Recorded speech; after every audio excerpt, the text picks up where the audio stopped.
Hola, buenas noches, amigas y amigos. Aquí estamos un jueves noche más en La Caja Negra, programa de actualidad fundamentalmente política, pero político-social, diríamos cultural. No hay límites para nuestra ambición y estamos, pues eso, como decía, para hablar de actualidad. La actualidad es diversa, es difícil decidir qué es lo que es actualidad en cada momento, pero bueno, yo creo que estaremos de acuerdo en que el tema que hemos elegido es de rabiosa actualidad y muy interesante. Y es el expansionismo que, que prefigura, porque todavía no lo ha ejercido en parte nada más, el presidente Trump, lo que vimos en Venezuela, lo que está a punto de hacer en Groenlandia, teniendo en cuenta que Alemania me parece que manda un trineo con 6 perros para defender Groenlandia y los demás países parecido, lo que está ocurriendo en Irán, que no es directamente, no se puede decir que sea una acción de Estados Unidos, pero están ahí evidentemente a mano, ¿no?, para intervenir. Y eso sí que es, a mi juicio, a ver lo que dicen los invitados a la tertulia, eso sí que me parece caza mayor. Irán es una pieza de mucho más valor que Groenlandia o que Venezuela.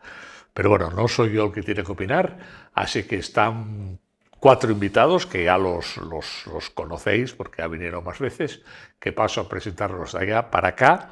Espero no equivocarme porque los acabo de apuntar aquí, soy bastante zote en estas cosas, así que Javier González Vega, catedrático de Derecho Internacional Público de la Universidad de Oviedo. ¿Qué tal, Javier? Muy bien. Bienvenido Encantado de a estar esta aquí. tu casa. Encantado. Muy bien. Segundo lugar, Francisco Campa, profesor de Historia y de la casa porque hace programas y tal. ¿Qué tal, Bien, bien. Francisco? El Muy mundo bien, está muy bienvenido. loco. Tercer lugar, Rafael Sempau, profesor de Historia también. ¿Qué tal, Rafael? Y habitual de esta mesa. Muchas gracias por invitarme. Bien, Y bien. en último lugar, los últimos serán los primeros, Salustiano García, que es varias cosas, pero vamos a decir que es militar retirado, coronel. ¿Qué tal, Salustiano? Muy bien, gracias, Bienvenido. Javier, También por la eres invitación. licenciado en Derecho, eres 3 o 4 sociólogo, 3 o 4 cosas más, pero bueno, lo cual quiere decir que tenías tiempo libre, porque si no, Sí. no veo yo que... Sí. Y como decía, el tema es el expansionismo previsto o ejercitado en parte ya, claro, que por otra parte tampoco, o sea, descubrir que Estados Unidos es un imperio, pues es descubrir el Mediterráneo, pues claro que es un imperio, obviamente, ¿no? Y es un imperio, en España lo sabemos mejor que ningún otro país, desde la guerra de Cuba, Filipinas, etcétera, ¿no? O sea, que hace más de un siglo que Estados Unidos es un imperio en expansión, ¿no?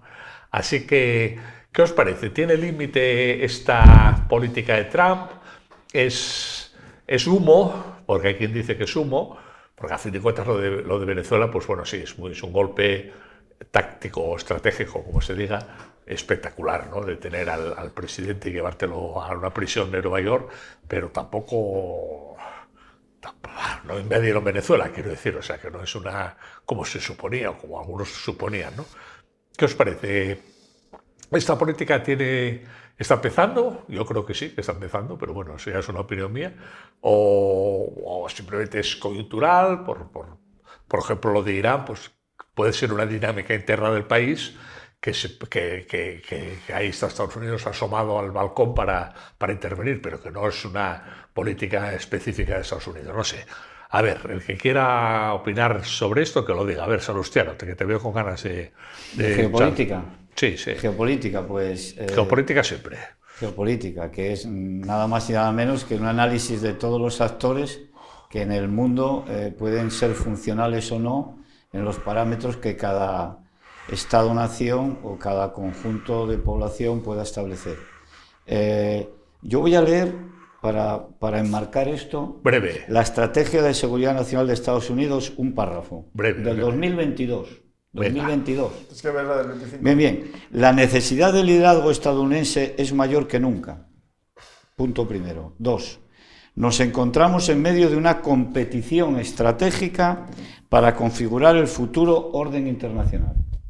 3. En respuesta a esto, Estados Unidos liderará con sus valores.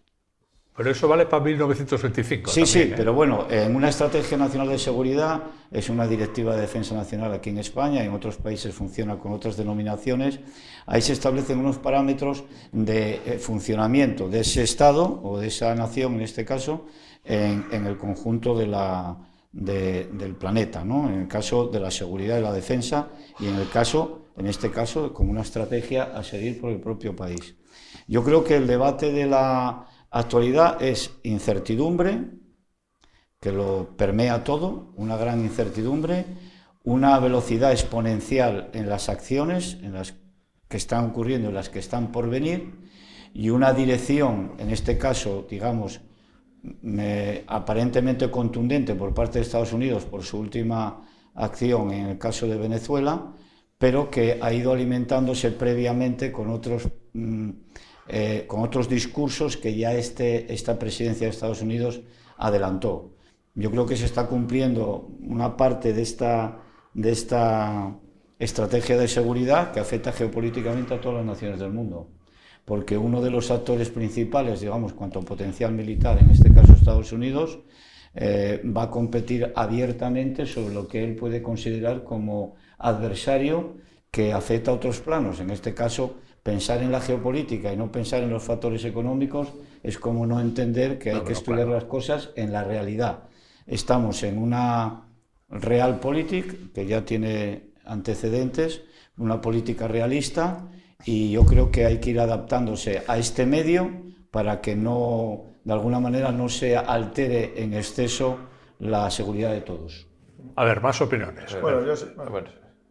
Sí, venga. Bueno, yo solo de una precisión, luego ya me comprendes. Yo creo que Trump, una de las cosas, quiere pasar a la historia. Bueno, yo creo que yo sí, también. pero el plano yo me recuerda al presidente Andrew Jackson, el que se anexionó Florida a España, tal, la de amenaza, negocia, amenaza, en el caso de Groenlandia me refiero, amenazo, negocio para que me des Groenlandia, es decir, que si lo consigue, porque ya intentó Canadá, intentó, bueno, no sé, sí pasará a la historia, que yo creo que es en el fondo lo que quiere. Y otra cuestión es que yo creo que el modelo de Trump en el fondo sigue siendo determinado, lo que son sus declaraciones, ya sus cosas de diplomacia oculta, sigue siendo un poco el modelo del reality show. ¿Sabes?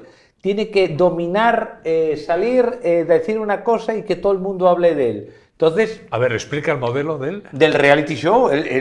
Su carrera política fue aquel reality show, El Aprendiz. Como boxeador. Sí, bueno, pues también, pero lo del aprendiz y tal, y eso, yo estos días que fue, un día fue lo de Venezuela, otro día no sé qué tal, estuvo como 4 o 5 días saliendo y cambiaba la dinámica de la noticia a partir de sus palabras. Hace declaraciones 8 y 10 veces todos los días, ¿eh?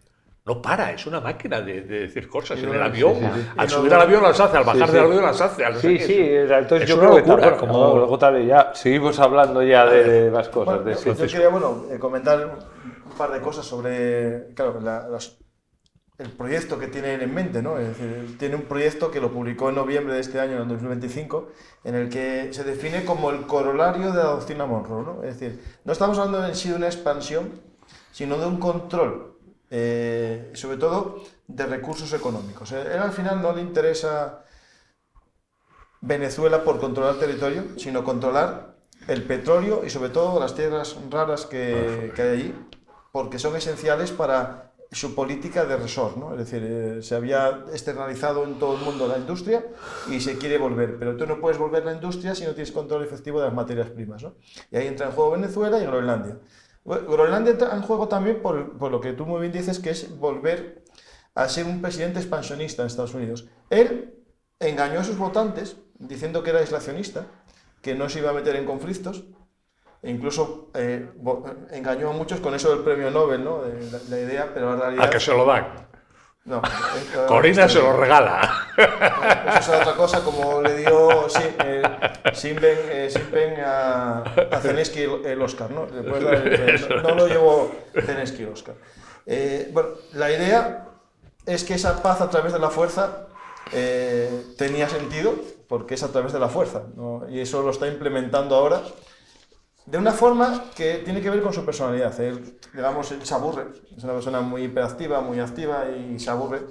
y dice una cosa hoy y a la hora habla con otro y cambia de opinión. Es decir, se reúne con Marco Rubio y a lo mejor llega a un acuerdo de bombardear Irán, pero llega Vance y le dice, no, tú recuerda que somos aislacionistas, deja a estos iraníes, que bueno, que si hablamos con ellos y solucionamos esto, y dice, bueno, le mete un 25% de aranceles al que comercie con Irán.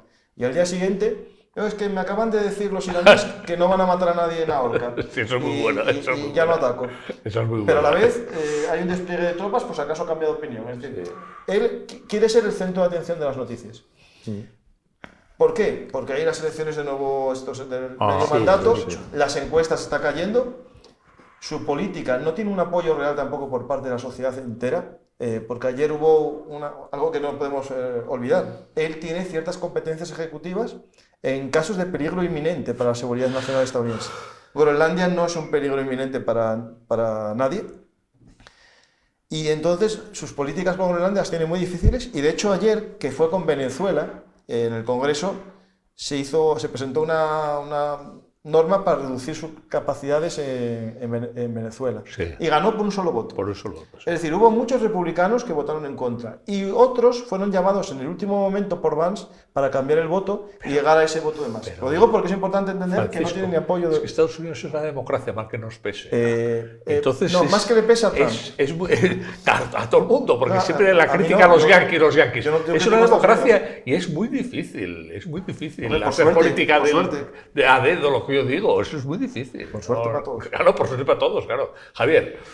Bueno, yo en relación con el tema, bueno, empezaba Sebastián hablando de documentos anteriores que yo creo que es interesante repasarlos porque se remontan a la época de Biden, ¿no? Y resulta que, bueno, Biden supuestamente se situaba en una perspectiva y un horizonte totalmente distinto a la actual presidencia, ¿no? Y sin embargo ahí ya se hablaba del liderazgo y se hablaba obviamente de la confrontación con China, y se hablaba obviamente de esa vocación por recuperar su papel en el mundo. Y por tanto todo esto que suena a Trump, sin embargo, como vemos, no es de Trump, es made in USA, es decir, que es obviamente algo que está muy presente en la política exterior estadounidense desde siempre, ¿no?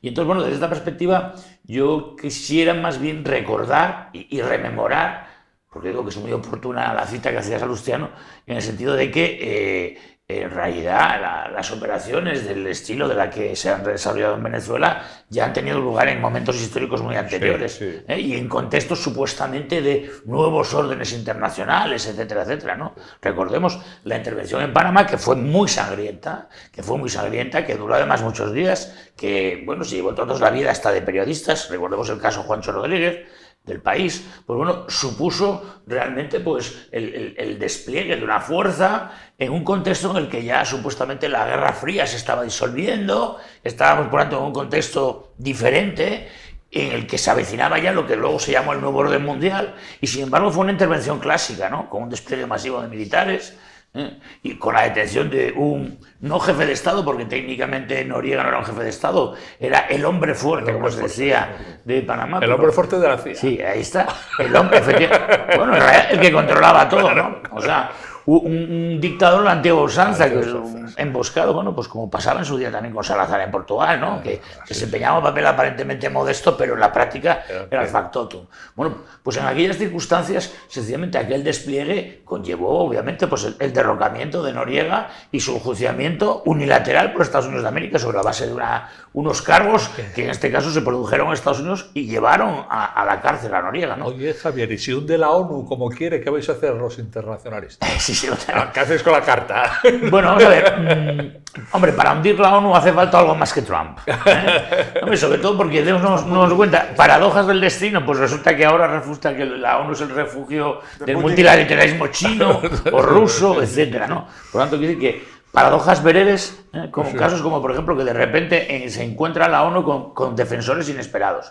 No va a ser el caso, igual que tampoco vamos a ver la invasión de Irán, y no vamos a ver otras tantas cosas. Pero hombre, sí estamos viendo cosas que yo creo que sencillamente lo que nos recuerdan permanentemente es que efectivamente Estados Unidos de América, aunque pueda estar, según dicen algunos, tocada, herida de muerte en su hegemonía, pues todavía tiene una capacidad de maniobra y particularmente la tiene en el hemisferio occidental, ¿no? Que es fundamentalmente, aquí sí ya nos movemos en el marco de la nueva estrategia de año 2025, donde efectivamente efectivamente Estados Unidos reivindica su lugar clásico, tradicional, y de ahí el famoso corolario Monroe a la doctrina Monroe, ¿no?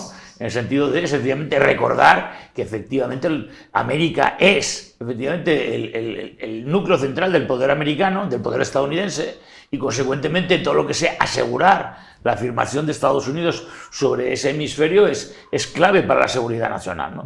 Y ahí entra el tema también de Groenlandia. Claro, que Raya simplemente es la conformación precisamente de todo un glacis estratégico para asegurar el control de Estados Unidos sobre el conjunto del continente, incluido el océano glaciar ártico. Me sorprende, por cierto, que además se hable tan poco del océano glaciar ártico, porque en realidad la clave de todo el problema es ese, ¿no? Es el sistema ártico y es precisamente las nuevas relaciones y los nuevos desarrollos que derivan precisamente del deshielo y que obviamente propician bueno, pues el asalto a un escenario que hasta entonces estaba totalmente virgen, que era imposible digamos, de gestionar, pero que ahora lo estamos viendo en el caso de Noruega. No voy al caso de Rusia. En el caso de Noruega se está prestando precisamente a explotar los recursos ingentes existentes en dichos países. Mis amigos hispanistas o hispanoamericanistas que en el límite sueñan con una especie de nuevo imperio hispánico y tal, están desolados, porque ven que esto es una entrada del imperio anglosajón en América hasta adentro, vamos, que es el control, lo que decías tú, es el control absoluto, y aquí, vamos, el que se le ocurra cantar un tango en Argentina lo detienen. Desolarse con la realidad objetiva de la vida es una posición como otra cualquiera que puede autosatisfacer a cualquier deseo que uno pueda tener interno. La realidad es distinta. Con respecto a Irán, te voy a dar un dato de hoy, muy importante. Estados Unidos tiene unas bases en Hawái.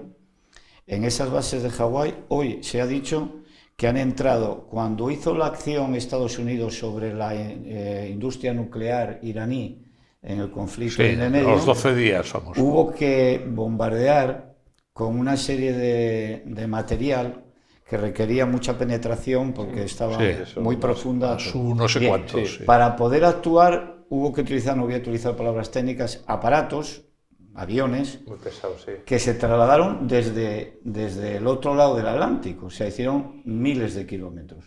Para hacer esa acción necesitaron unos aparatos que son los que reabastecen en el aire. De Torrejón de Ardoz. Están en Hawái. ¿Y en Torrejón de Ardoz? Y están ahora mismo entrando en Hawái, o sea que se supone que ese operativo estará pendiente de una acción política de decisión. ¿Pero que van a atacar Irán por el Pacífico? Yo te digo que... Eso es imposible. Acuérdate cuando te dije la invasión de Rusia a Ucrania... Pero tienes que cruzar China. Dije, no se monta un hospital...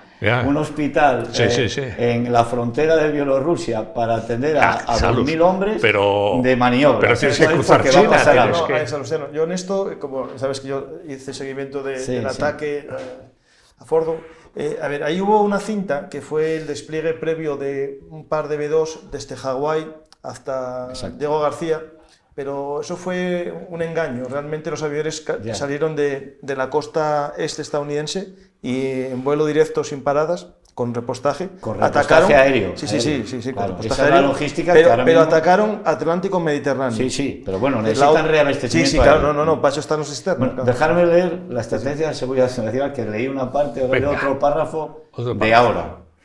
La rivalidad entre las grandes potencias es la prioridad estratégica. Eso dice Estados Unidos en su estrategia, es la prioridad. China, dice directamente, y Rusia desafían el poder y la influencia de los intereses estadounidenses. Ojo, es que no estamos hablando, y tratan de erosionar la seguridad y prosperidad de Estados Unidos. ¿Sabes qué significa eso? China y Rusia son poderes revisionistas que quieren configurar un mundo antitético a los valores e intereses de Estados Unidos. Eso significa... esto no lo dice Trump, lo dice... Bueno, Trump es el presidente. Sí, pero lo dice la Estrategia de Seguridad Nacional. No, pero está firmada por él, Está firmada. Pero ¿sabes qué significa? Es mucho más. Pero ese documento, yo cuando lo leí, cuando salió traducido y con el detalle, yo quedé impresionado de cómo se dirigía claramente a una competencia clara de acción. ¿Pero qué significa eso? Otros 10.000 millones en cohetes para la industria armamentística de Estados Unidos. Eso es una base Hay que asustar con el enemigo. Bueno, lo que siempre. Tenemos, Cuidado, que China está ahí. No, pero China está ahí, ¿no? O sea, hay que espabilar. Y Rusia, a ver, Rusia... Hay que espabilarse. No, Rusia ya no es una amenaza de... No, pero Rusia está ahí. Sí. Que las sociedades europeas, occidentales o las llamadas democracias avanzadas, como lo quieras denominar, queramos vivir en una especie de ensoñación de valores y pensar que el mundo se urde. Pero creer que Rusia es un peligro para Europa es de risa. Bueno, bien, llevan 4 años y avanzaron 100 kilómetros en Ucrania. Bueno, pero misiles tienen, o sea... Pero las 5.000 cabezas nucleares las tiene Rusia. Sí. Bueno, hay un tema que 5.580. Sí, no, y más. Si sumas las de India, por ejemplo, que ahí está el sur global, que llaman ahora, en la geopolítica se llama el sur global, esas potencias, Brasil, India y tal, que lógicamente dicen, ¿qué es esto del Consejo de Seguridad de Naciones Unidas? ¿Cómo se puede decidir las cosas en base a una situación geopolítica de los años 45-50 del siglo pasado? Y aquí unos señores vetan todo, y nosotros que tenemos, lógicamente, que India, ¿qué era en el 45? Era una colonia británica. Sí. ¿Y qué es ahora? O sea, todo ese replanteamiento genera lo que estábamos hablando, esa incertidumbre, pero en un contexto de análisis de conflicto. Tenemos que empezar a acostumbrarnos, no por Ucrania y su cercanía, por Oriente Medio, que es lo que más ha podido meter, lo que pueda pasar ahora en Irán, los 100.000 conflictos que hay en África, que nadie mira para ellos, el Pacífico, Asia, todas esas cosas tenemos que darnos cuenta que es un contexto ahora mismo que no es precisamente de equilibrio, sino de acción de fuerzas que pueden generar cosas que evidentemente haga que nuestro presupuesto de defensa tiene que estar a la altura. Hablando de mirar, podría lanzar una hipótesis loca. Estados Unidos de Trump mira para Canarias. El eje Baleares-Estrecho Canarias es un eje geoestratégico que analizan todas las potencias mundiales, todas. Las que quieren coger el norte de África para dominarlo, las que quieren influir en este caso en Marruecos, lógicamente, ya está. Israel, Marruecos, Estados Unidos. Quiero decir, este es un tema interesante por pura logística y acción sobre los territorios que geopolíticamente interesan. Bueno, si te vas al Pacífico encuentras otras zonas. Claro. Sí, China, ¿cómo actúa sobre el mar oriental? El mar de China Meridional. Y todos los estrechos, ¿cómo los controla? Con un despliegue aeronaval que mete miedo. Bueno, el control portuario que ejercen las empresas chinas que se están estableciendo logístico, para garantizar previamente toda una red, ¿no? Taiwán está ahí como una especie de película junto con Corea del Sur y Japón, que yo creo que son los que más nerviosos están ahora mismo en esta situación. Aquí en el tema este de Canarias, bueno, primero pensar que Canarias ya en la Segunda Guerra Mundial Estados Unidos quiso tomarlo como Groenlandia e Islandia. Estuvo ahí, estaba pensado en la operación. Segundo, hay que ver también el cambio del valor geoestratégico de ciertos lugares, ¿no? Es decir, con el cambio de las rutas, si se abre el Ártico y empieza a tener valor Groenlandia por la reducción de 15 días en la ruta comercial, Gibraltar va a perder valor en el fondo, en esos tránsitos, y Canarias no va a ser tan importante como hubiese sido a lo mejor en la Segunda Guerra Mundial. Eso es importante entender que los puntos geoestratégicos van cambiando, ¿no? Groenlandia no era nada en su momento y ahora sí por la ruta del noroeste. Hasta que venga una nortada de estas y bloquee el Ártico. Pues dejará de serlo. Claro. Es decir, si Estados Unidos tenía 18 bases en Groenlandia en la Guerra Fría y ahora solo tiene una, pues será porque dejó de tener valor y ahora vuelve a tenerlo. Claro. Después, cuando hablas de los amigos tuyos geospanidad y todas estas cosas, que sueñan con el imperio. Sí, que hay libros y todo sobre el tema este. Primero tenemos que entender que esta geospanidad, no sé si la quieren allí, pero no creo que sea algo muy deseado, viendo las críticas a España, ¿no? Pero por otro lado, tenemos que entender que no era Estados Unidos el que estaba controlando la economía de muchos países iberoamericanos. La capacidad y crecimiento de China en las inversiones en Hispanoamérica era bestial, y es bestial. Es decir, casi todas las materias primas de Chile, de Argentina en la época anterior, de Venezuela, iban al comercio chino. Y después por intermediarios también Rusia o Irán, ¿no? Por lo tanto, Estados Unidos lo que intenta hacer, que yo no estoy, digamos, justificándolo, sino explicando, lo que quiere es que esos elementos industriales no apoyen a la industria de su adversario. sino que le apoyen a él. Va a pagar ese justo precio, lo más seguro, o más incluso que los chinos. Incluso pueden ganar más dinero porque un barco, por ejemplo, un petrolero, para que nos hagamos una idea, tardaba 45 días en llevar petróleo de Venezuela a las refinerías que se están construyendo en China para el petróleo Marey, que es el único que es de Venezuela, y había ya en China refinerías especializadas en el petróleo venezolano, y a Texas tarda 6 días. Por lo tanto, si hay una producción de petróleo, venderán mucho más petróleo a Estados Unidos que a China, por un tema de costes. De costes El no, y otro de día, transportes, ¿eh? en el programa la semana pasada, en esta mesa, invitamos a venezolanos y un ingeniero venezolano, profesor, que fue ahora está en el exilio, emigrado, en la Universidad de Caracas, dijo que el potencial fuerte de Venezuela, más que el petróleo, son los minerales. Sí, las tierras raras.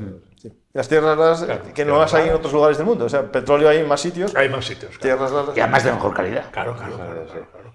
Eso a mí me impresionó, no sabía yo eso. Sí, eso está, digamos que al igual que Islandia tiene Sin 29... contar la mina de oro de Zapatero. Sí, bueno, es otra cosa. Groenlandia tiene 29 de los 35 materiales críticos de la Unión Europea. 29. Pero el problema es sacarlos. El problema es que esto no Ya es tan sacamos, fácil. ya, El problema Materiales críticos relacionados con las nuevas tecnologías. Claro. con lo que hace que las cosas cambien de valor. Claro, el carbón ya no es un elemento crítico. Antes se mataban por el carbón, más. Vale. Bueno, por eso vamos a mandar un trineo con 6 perros a Groenlandia. ¿Eso qué dijo? ¿Eso lo dijo? Bueno, anda por ahí, yo lo vi por algún sitio. Que a vamos ver, a Bueno, mandar. la broma de los trineos viene de la Segunda Guerra Mundial, porque efectivamente patrullas de trineos era el dispositivo que utilizaba Groenlandia para avisar a los americanos para que en su caso, una vez que avistaban, por ejemplo, objetivos alemanes, les bombardearan. O sea que efectivamente tuvieron su utilidad en la Segunda Guerra Mundial para la defensa de Groenlandia y la defensa aliada. Y la unidad... O sea, históricamente está corroborado. Otra cosa es que obviamente se sigue hablando, y es verdad, como además yo creo que decía alguien ayer, que claro, en muchos casos la única vía para desplazarse por Groenlandia son los trineos. pues, Bueno, los trineos, y Sí, ahora porque no hay carreteras, y ahora no hay pistas. Estos deslizadores, ¿no? O Sí, hombre, ahora hay esos jet ski, deslizadores sí, que sí, son sí, de sí. hielo. Lo que pasa es que, claro, tiene que ser un sitio liso. No, si no, Claro, no vale sí, cualquier no. superficie. Por eso Claro, digo que la Groenlandia es tecnología montañosa, más arcaica en ocasiones es la más operativa. Bueno, y helicóptero si Bueno, hace sí, buen bueno, tiempo, claro. En Es el decir, Ártico, que- bueno, ya hay un manual que publicó Estados Unidos en febrero de guerra ártica, que lo tuve el placer de leerlo, no entero, pero casi todo, a cachitos. Son 400 páginas de cómo se combate en el Ártico, y ellos también van a usar trineos. Es decir, los trineos, ya sean trineos motorizados, lanchas de nieve, o motos de nieve, o trineos. A ver, el tema no fue por ahí, es que él dijo que básicamente, ¿qué tiene Groenlandia? 2 trineos. Y después vino a decir que había 2 trineos, uno para China y otro para Rusia. Y la gente se quedó con eso. Es verdad que las unidades, digamos, de Rangers, al igual que los Rangers canadienses, que son unas unidades indígenas, van en trineo. Pero es que tú para ese panorama tienes que andar en trineo, no vas a andar en tanque, porque se te hunde. Cuando se pone en el damero, de pronto eh, aparece un país en el plano geopolítico, en este caso por las declaraciones de Trump con Groenlandia, y analizas todos los factores, hay una parte que se habla menos, que es la propia sociología interna de la zona, ¿no? Sí. Y ahí de Groenlandia, aparte de que es una isla enorme, evidentemente con muy poca población, nadie habla de la mayoría de los esquimales, los inuit, que yo recuerdo en sociología cuando lo estudiaba, que era una sociedad matriarcal. Curioso, los como la asturiana. Es un matriarcado absoluto. Como en Asturias. Bueno, quiero decir, ahí hubo un auténtico genocidio. Sí, por parte de Dinamarca. Los daneses. Los daneses fueron ahí. Entonces, claro, ahí hay, y además una secuela que está en el contexto sociológico de hoy en esa población. La famosa operación aquí de adopción que salió a la reina Ingrid, eso salió en los 50, que implantaron como la media de nacimientos eran 7-1 por parte de los inuit con respecto a la población danesa, hicieron unas... les implantaron políticas maltusianas. Les implantaron sin saberlo dispositivos intrauterinos a las mujeres para que bajaran la natalidad. O sea, que son cosas... Sí, de hecho, bueno, hay un componente precisamente en el desencuentro, que lo hay, histórico, entre la población inuit y la población danesa. Está obviamente todo ese pasado colonial, que lo fue en sentido muy duro, estricto. pero que además comenzó en el siglo XVIII. Porque en el siglo XVIII, sí, porque es otro de los mitos, es que otro de los mitos que también rodean a Groenlandia es que los vikingos, los vikingos ciertamente estuvieron en Groenlandia, pero las bases vikingas se extendieron en el siglo 14. 14, sí. Porque evidentemente, en este caso, el descenso brusco de las temperaturas Sí, empezó allí, sí. hizo Viable, sí. imposible la vida allí, Sí, sí. y de hecho los últimos asentamientos desaparecen, y es la intención danesa de reencontrar a los ancestros vikingos, lo que lleva en el siglo XVIII a montar expediciones que naturalmente no encontraron a ningún vikingo,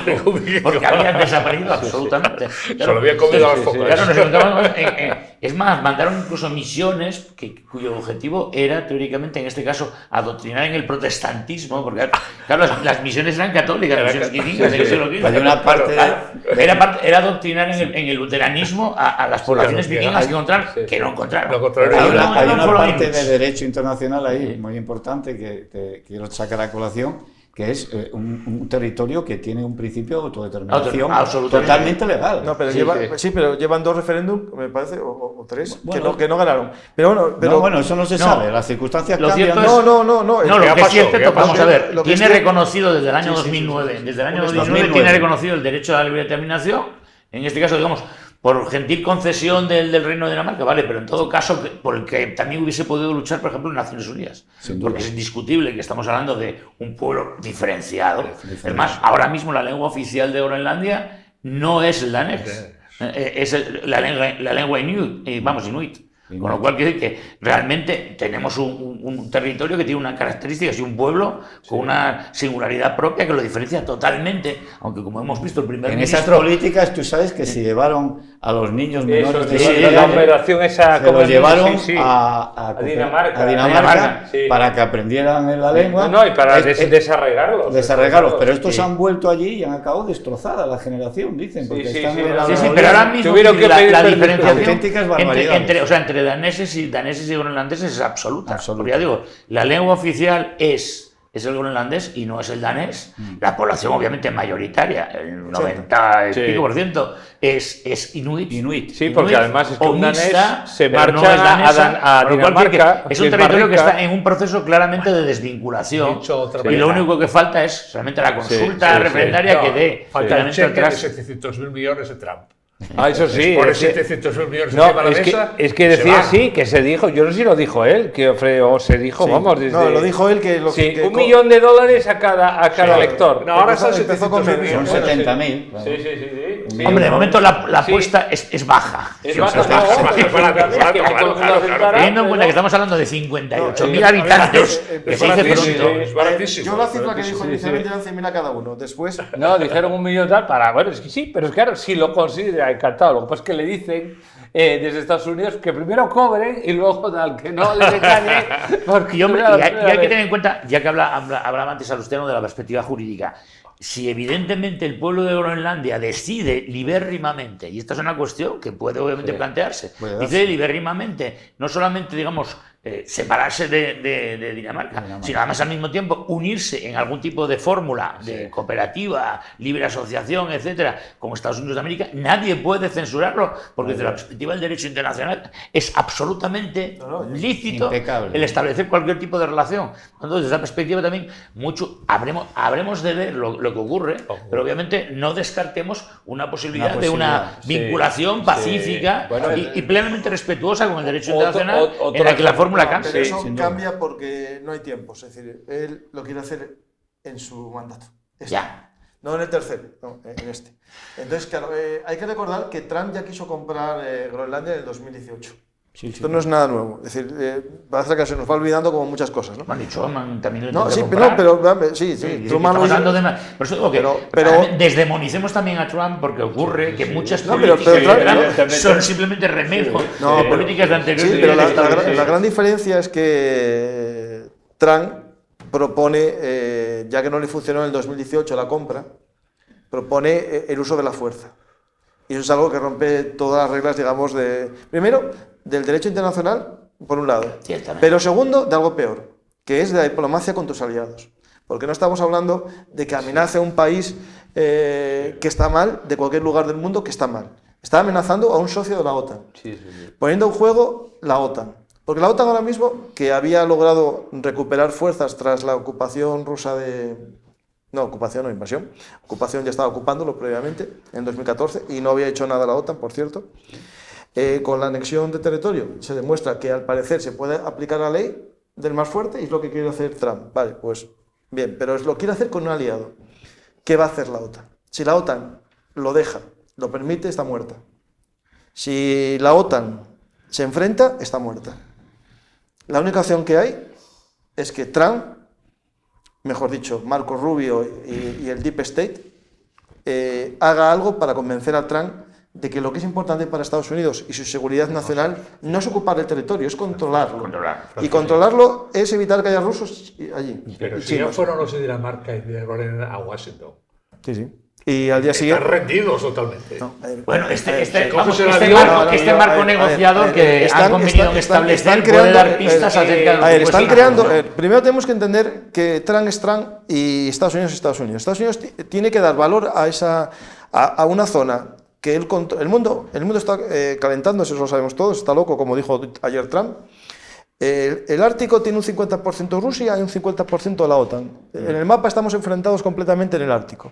Estados Unidos controla el 10%, Groenlandia, Dinamarca y Noruega deben controlar un 25% y el resto es Canadá. Y él quiere controlar, asegurar que por ahí no van a entrar enemigos a Estados Unidos, ya sean rusos o chinos. Y Groenlandia es un camino de paso de dos, del GILC, que es el Groenlandia, Islandia, Reino Unido, y después el paso del noroeste, y tiene que vigilarlo. Puedo hacerlo con bases propias como Pitufin, y las que quiera hacer, o que los países OTAN se comprometan a la seguridad del Ártico. Que no lo estábamos haciendo, porque no se daba valor al Ártico. Ahí, de hecho, hay un Use Command, yo creo que lo hay. La OTAN tiene un comando del Ártico, al igual que tenemos en el Mediterráneo, y es a donde van los soldados. También, con trineos y Sí, tal, claro, ¿no? si hay de trineos, si no, unidades de helicópteros. Bueno, vamos a hacer una pausa de hidratación, un momento, y volvemos enseguida y seguimos con el Ártico. Hasta ahora.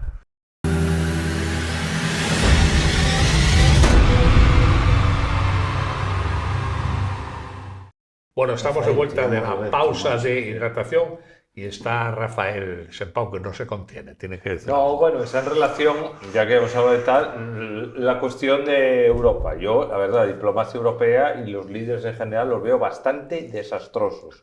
Por múltiples motivos, vamos, yo ya es que se humillan delante de él. Si somos 27 países. Sí, sí, pero no es una cuestión de que sean 27 países. Es decir, ya von der Leyen, aquella vez que fue al campo de golf de Trump en Escocia a decirle sí, sí, sí, sí.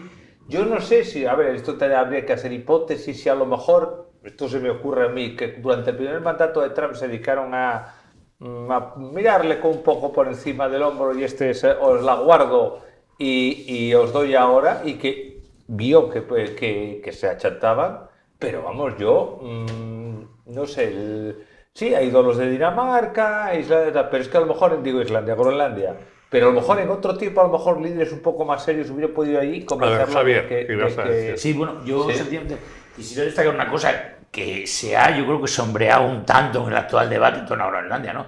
Y es que conviene recordar que Groenlandia, antes hablamos de la determinación, ¿qué ocurre? Groenlandia es un territorio no autónomo del Reino de Dinamarca. Groenlandia no es igual que Dinamarca. Por lo tanto, cuando se habla también de la OTAN y la protección de los Estados miembros, claro, bueno, está protegido, sí, pero ojo, yo llamo la atención acerca del estatus peculiar que plantea Groenlandia, ¿eh? Es verdad que nosotros no tenemos el mismo marco de protección, por ejemplo, respecto de Ceuta y Melilla en el marco del tratado. Porque no está en la OTAN. Yo es que aquí voy a apelar a un cierto egoísmo interesado, en el sentido de decir, hombre, cada palo que aguante su vela. Es decir, que Dinamarca tiene un imperio colonial, que comprende también las Feroe, aparte de Groenlandia, en los espacios árticos. Bueno, allá por de pronto ese espacio colonial no forma parte de la Unión Europea. Primera advertencia, que yo creo que es muy importante y oportuno hacerla. Groenlandia no forma parte de la Unión Europea porque voluntariamente decidió salir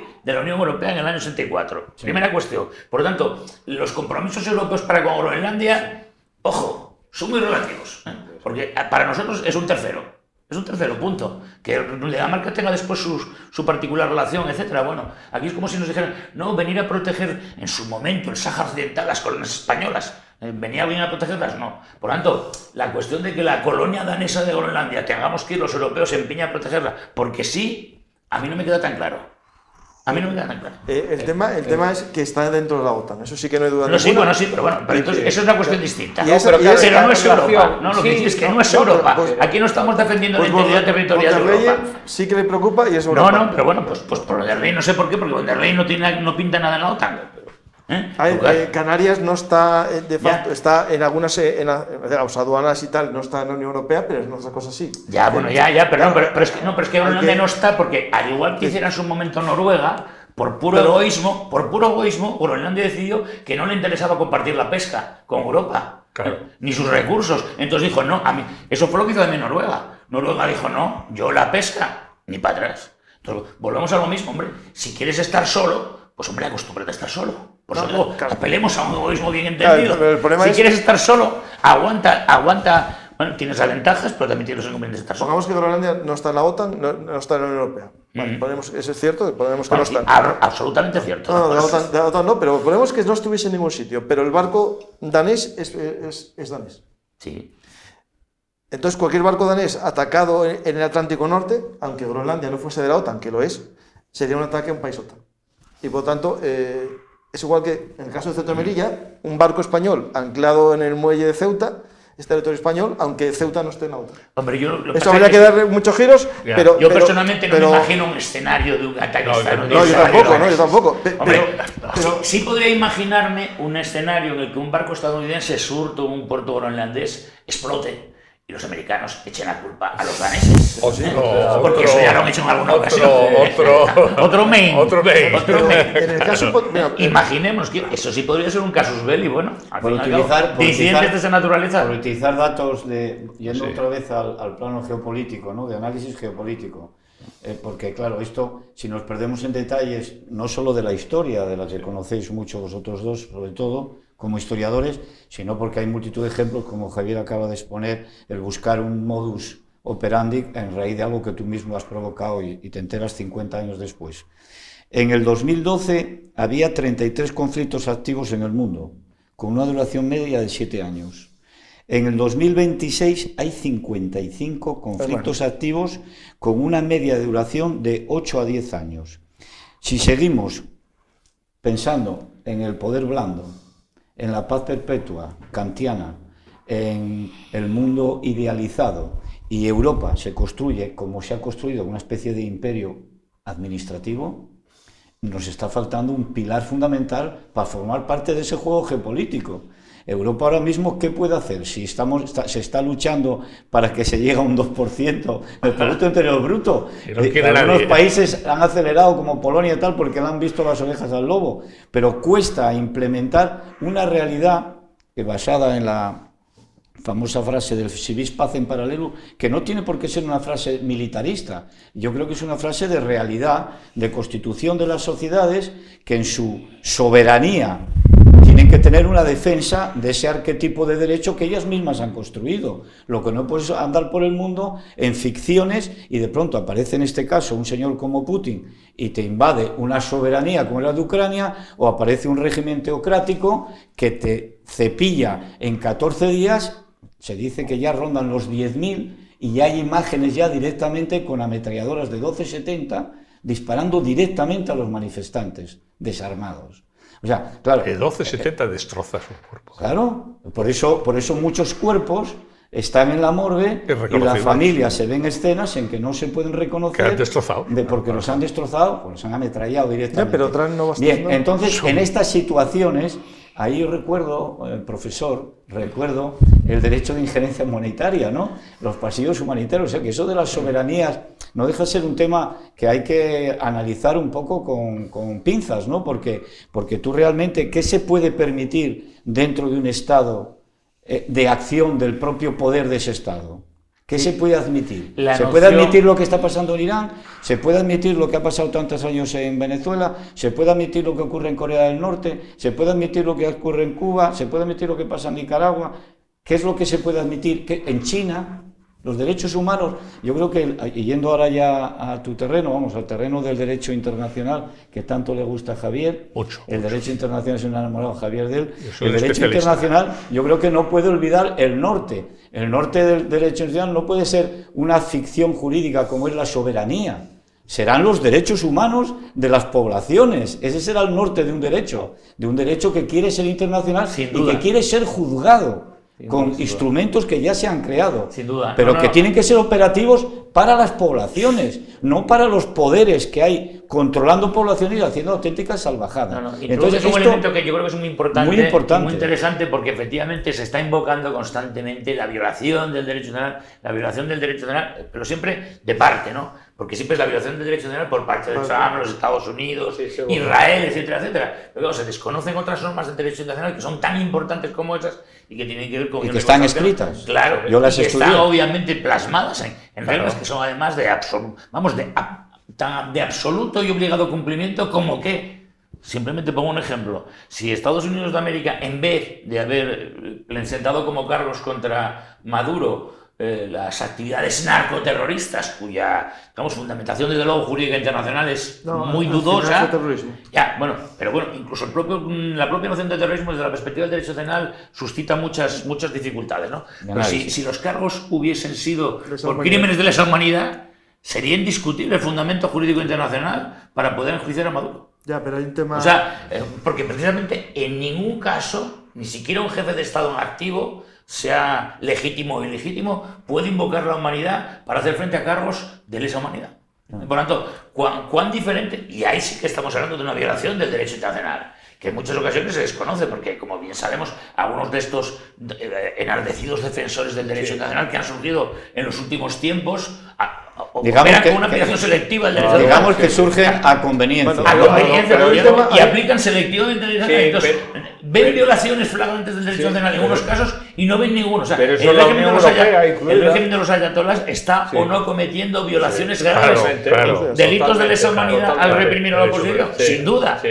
Vemos a alguien precisamente que se duela de los actos, de las flagrantes violaciones del derecho internacional por parte del régimen de Irán. No, estamos la gente mucho más preocupada de la posible intervención estadounidense, la cual, efectivamente, como también antes señalaba Saluceno, podría plantearse en el contexto, ciertamente son controvertidas, pero de las famosas intervenciones humanitarias que en el mundo han sido, ¿no? Por eso digo que desde esta perspectiva, habría mucho que hablar. Hay un tema que, por ejemplo, en el caso de Venezuela, hay que ir a la mente de Trump y de su votante. Es decir, el votante americano que le votó, muchos de ellos, los magas, hay que diferenciar republicano tradicional y maga, ¿no? El maga, que suele ser el aislacionista más completo, nunca le hubiese apoyado una invasión por imponer la democracia, porque eso es algo que critican a los demócratas, y menos por defender los derechos humanos, porque dirán que el que no vive en América, que luche por los suyos, el aislacionista. Pero por el narcoterrorismo, que es algo que afecta al americano, 100.000 muertes por drogas, se dice, sí le afecta. Y por tanto es una legítima defensa. Y para ellos no se aplica una intervención, eso sería aislacionista, porque realmente lo que están haciendo es defenderse. Y es más, digamos, vendible a su votante. Lo dirán, ahí se ve claramente la división que está teniendo, y por eso no está haciéndolo, yo creo, porque esta vez yo creo que sí que quiere atacar él, pero Vance, que es lo que le queda del movimiento MAGA, porque le mancharon muchos de los MAGA del gobierno, y sobre todo los apoyos MAGA por el caso de Epstein, le está frenando. Porque es muy difícil vender a un americano aislacionista que les importen los derechos humanos de las mujeres iraníes. Habría una solución, que es delegar en Israel, apoyarle directamente y que atacar a Israel. Pero en Israel tiene otro problema, que a Israel tampoco le interesa que Irán desaparezca como enemigo, porque tienen su legitimidad para de vez en cuando atacar, y también no le interesa a un Irán que evolucione y se convierta en una potencia regional de verdad. Es decir, Irán tiene 90 millones de habitantes, que si fuesen a una economía próspera, capitalista y de un libre mercado, podría, con una población muy formada, porque está más formada que los árabes. No, yo ahí estoy en desacuerdo contigo totalmente. Más que los árabes, sí. Yo creo que la desaparición de Irán como régimen teocrático es una prioridad estratégica de Israel. Absolutamente. No, es que no tenga potencia, es distinto. Bueno, pero la tiene puede tener una potencia como la tenía en la época del Shah, por ejemplo, Que era aliado de que era Israel, entonces, un régimen, además son persas, o sea, Fíjate, que Historiadores, hay mucha los gente que persas sí. son un imperio desde hace Claro. 3.000 años. Sí, pero Sí. los persas pero si fue Irán el foco Sí, sí, sí. de que actuó sobre los pactos de Abraham, que tú sabes sí, que sí, lo estaban sé, sí. estabilizando la zona absolutamente, y quién armó todas las milicias para generar el famoso... No, sí nunca lo me sé. acuerdo de la fecha, De un 7 libro sobre de la septiembre, ¿no? 7 No, de 7 de octubre. octubre, 7 de octubre. 7 de octubre, Del siempre 23. tuvo septiembre. Del Sí, el 23. vamos, el libro sobre el Axe. Claro, Sí, no, sobre el evidentemente. Axe, sí. Ahora, ese régimen teocrático que son ya años 78, 79, desde 79. en se contra, programó. esta población iraní, lleva en unos procesos de cada 2 o 3 años explotando. Sí, sí. Esta última explosión ha sido fundamentalmente por ya un tema no económico, era un tema de hambruna. ¿Por qué? De sequías. Porque hay una sequía. O sea, el Mar de Aral es una broma con lo que se han hecho en Irán con el tema de los embalses, las presas y los riegos intensivos. Sí, sí. Se han quedado sin agua las ciudades. O sea, quiero decir, la gente no tiene agua. Se están deshidratando. O sea, quiero decir, hay una No, si situación... eso no tengo dudas, pero... No, pero eso está demostrado ya Está demostrado. absolutamente. No, que lo Mira, sé, lo sé, lo hay sé. fotos satelitales que defotan claramente sí, como la salinización absoluta. O sea, quiero decir, este régimen no solo es malo, digamos, para la propia convivencia pacífica, sino que es horroroso para su propia población en el día a día. ¿Quiénes viven? La casta de los sacerdotes más la Guardia Republicana, sí, con una fuerza... Salustiano, no, déjame Entonces, explicar el relato. Espera, que no me dejas acabar el relato. no, yo lo que te quería poner en valor, que yo creo que Irán, con este régimen, es realmente la ficha que Israel necesita que desaparezca como actor en la zona. Sí y no. Yo te explico. Bueno, yo diría que alguien, no solamente Israel, yo creo que vamos, francamente, Israel, digamos, y hablo, y bueno, pues podéis decir, bueno, hablan internacionalistas. Hombre, yo creo que para la paz, precisamente, desde luego, en el sector de Oriente Medio, la desaparición del régimen de los ayatolás sería una buena sería, noticia, desde luego, para una buena todo. noticia, porque de hecho, desde el año 79, o sea, toda la inestabilidad Es que ha afectado al desestabilizador. área ha desestabilizado el área absolutamente desde entonces. La desaparición de los dos pilares estratégicos, Irán por un lado y Arabia Saudita por el otro, en los que se asentaba obviamente la paz en Oriente Medio. Esta izquierda que tenemos en España, que es subvencionada con estos regímenes, esa hipocresía de planteamientos como Pablo Iglesias hacía cuando la famosa televisión Fora Apache y toda esta, que era subvencionada directamente por el régimen iraní. O sea, ¿cómo se puede consentir esa influencia? Porque además o sea, yo creo que un 80% de los grupos terroristas que se han manejado por el mundo tienen un origen fundamentalmente en Irán, ¿eh? Bueno, y Rusia también. Bien, no, pero quiero decir, los soviéticos, o sea, que es un elemento no ponemos solo a- desestabilizador regional, sino pero déjame explicar, en déjame Venezuela, explicar. Por una parte que ha empobrecido Es que, al país en en Venezuela- todos los Espera, a órdenes. ver, Bueno, Francisco, yo estaba- aparte de haber disminuido a la mitad de la población. Francisco, tu El hecho de planteamiento. haber tu sometido a las planteamiento. mujeres a un régimen de absoluta más que nada por llevar en la contraria Francisco, por la sí, parte. sí. Claro, No, pero tu planteamiento, si vale. somos sinceros, Arabia Saudí también hace eso y no. Vamos a No lo he entendido que ha dicho, es que No, que Arabia Arabia Saudí Saudí también tiene a las mujeres las metidas pone con el velo. Hombre, claro, evidentemente. No, es que es importante esto. Lo de la A ver, Supercopa de España por eso, por eso. Y negociamos con ellos y les aplaudimos ¿Será posible? con petrodólares, ¿no? A ver, el tema que estaba explicando, Israel estuvo a puntito, si hubiese insistido en la guerra de los 12 días, en haber acelerado el proceso. Y Trump también, porque parece que estamos ahora descubriendo que Irán es peligroso. Hace menos de un año se bombardeó instalaciones de misiles y de armas nucleares.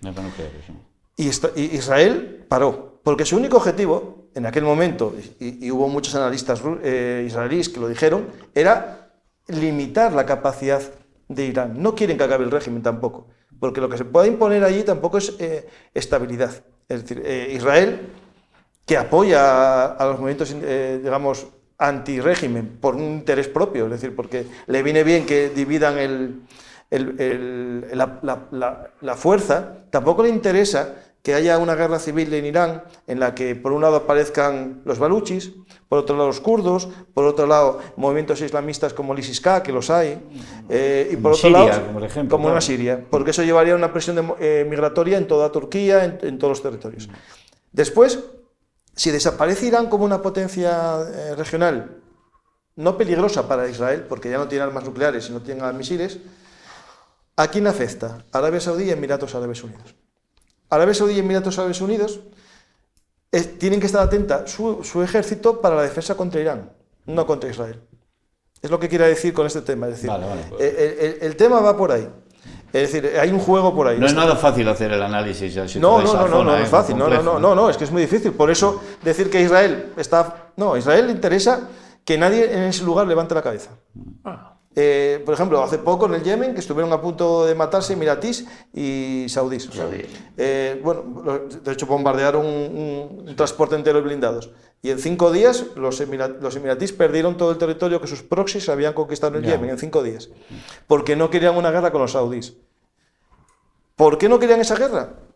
Porque tienen miedo en el fondo que Irán sea una amenaza. Pero ahora, a día de hoy, yo viendo que... Sigo los aviones, sigo todas esas cosas. Israel solo tiene movilizado aviones de defensa aérea. No está haciendo un preataque, no tiene esa visión que tuvo en la guerra de los 12 días. Estados Unidos está amenazando, pero tampoco tiene un despliegue militar, ¿no? El portaaviones va a tardar 5 días en llegar. El que sale de la zona de China, está por ahí en el mar de China y está dirigiéndose. No tiene ningún B-2 en la zona, ningún B-52 en Diego García. En la zona de Qatar le prohibieron salir los aviones para atacar. Es decir, no veo que sea una verdadera intención de atacar. No hay un despliegue militar.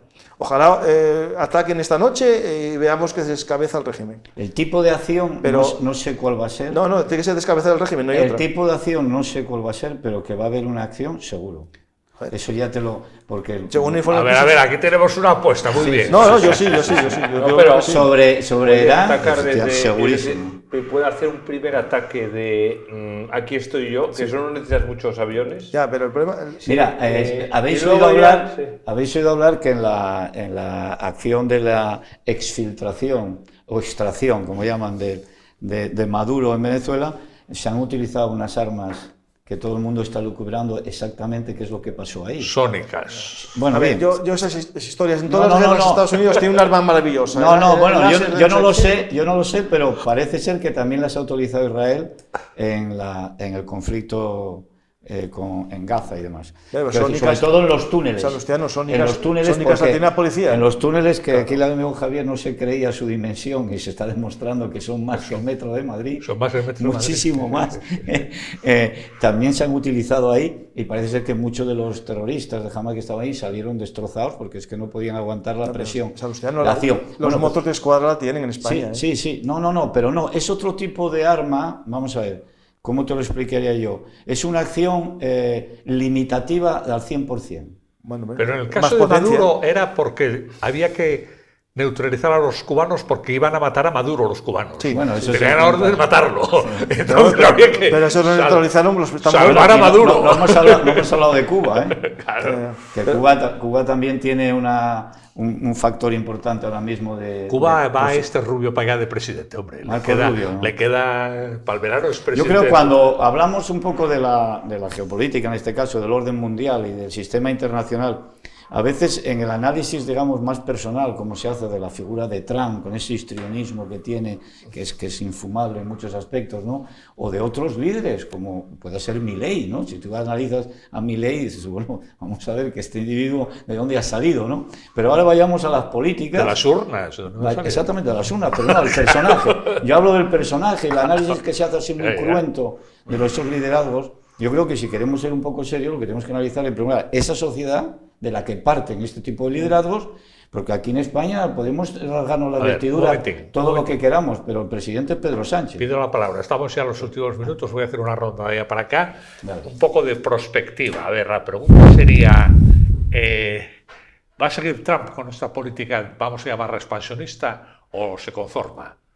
Es que bueno... Tildar a expansionista yo no estoy tan de acuerdo en que es sea una palabra expansionista. Entonces yo ahí discutiría el término expansionista. En todo caso, política, yo diría sorpresiva. Política sorpresiva, sí, sin duda. Pues es que bueno, está en el personaje. Si no, no sería Trump. Francisco. Yo es que no voy a decir que no porque sé que lo va a hacer. Es decir, el tema hay que dejar bien claro el objetivo. El objetivo hay dos. El suyo personal, creo que de pasar a la historia. Y si pudiese estar otro tercer mandato estaría, y veremos. Y el segundo es una necesidad que tiene Estados Unidos y que Europa también la tenemos y no nos estamos dando cuenta, que es tener una zona asegurada en materias primas.